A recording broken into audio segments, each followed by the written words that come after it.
Of the few things that are certain about doing business in India, the uncertainty that surrounds policy matters is one of them.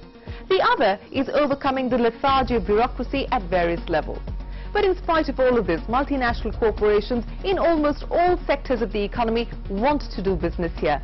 From automobiles to pharma, from telecom to technology, from infrastructure to engineering, from FMCG to financial services. Global companies are not just selling to India, but also selling from India. The size of the Indian market and access to both a high-quality and a low-cost workforce have been advantages for India. But over the last few years, there's been a growing discontent on doing business in the world's largest democracy. MNCs acknowledge it's not easy being here, but neither is staying away. You have a well-educated population, the cultural diversity, you have a sound judicial system, you have an innovation culture, you have the world's largest free market. It's a country within a country. The diversity and the richness that it offers really brings out, a business person's potential. But when the initial infatuation with India is over and reality sets in, what do multinational corporations need to do to succeed in India? Does India force these global giants to reassess the idea of value? Does it push companies to evolve a local model? In this market, in this game, you are one innovation away, or you are as good as your last innovation.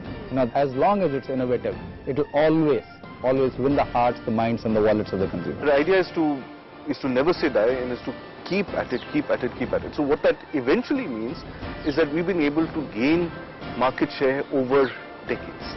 Will surviving the rough and tumble of the Indian market, building one's resilience and winning in India help a corporation thrive in other emerging markets? It's imperative that if an MNC or an Indian company wants to work in this environment, it has to de facto develop the resilience to work within the chaos. So over the next couple of weeks, Ravi Venkatesan and I travel through the country, talk to country managers across some of the world's biggest corporations that are doing business in India to understand what it takes to conquer the chaos.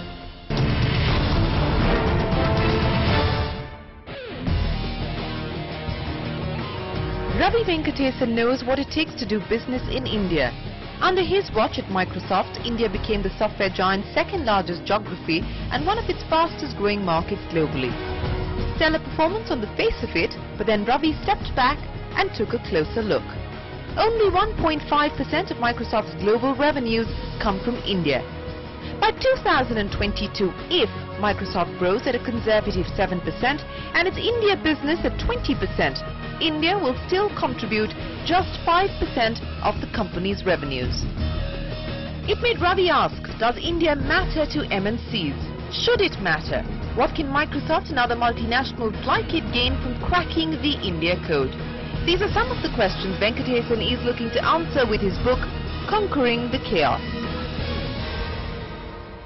If you look around the economies of the world, where else is there growth? It's fundamentally all the growth today is happening in emerging markets. And while it's quite depressing to see a 5% GDP growth, many countries would kill to have 5% growth. So even at 5%, there are substantial opportunities for many companies. And so that's one reason. I think the bigger reason is actually more interesting. India is seen as a very chaotic and difficult place to do business. Highly corrupt, bad government, bureaucracy and red tape, poor infrastructure, everything possible. But one of the interesting things is to look at what do other emerging markets look like. So here's what Ravi is talking about. India ranks number 93 on the Global Corruption Index compiled by Transparency International.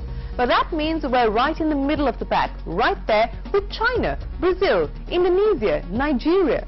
All of these countries find themselves grappling with the cancer of corruption. Now, if you look at the Ease of Doing Business report published by the World Bank, India is at number 132. But guess who's around us? The same countries, but China does better, coming in at number 90. Nigeria, Indonesia, Brazil, Philippines, a lot of the other emerging markets are in the same situation as us. if you're a multinational company, you need to learn how to deal with these difficult environments and markets, learn to thrive on chaos, prosper from chaos, and not just try and run away and find an easier haven. So, and India at least has the advantage of having a huge potential market. Some of these countries don't have either the market or the talent pool. So the thesis that I have is, hey, come to chaotic India, learn to be successful here, and then you'll find it pretty easy going in most other emerging markets. They'll be very familiar. But this is easier said than done.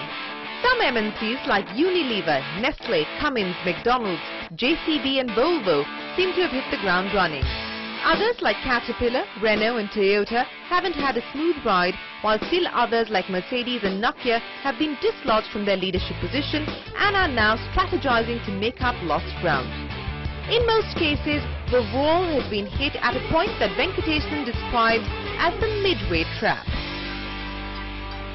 Most companies that come to India start out by simply bringing their global products, global prices and practices and management, and they start serving this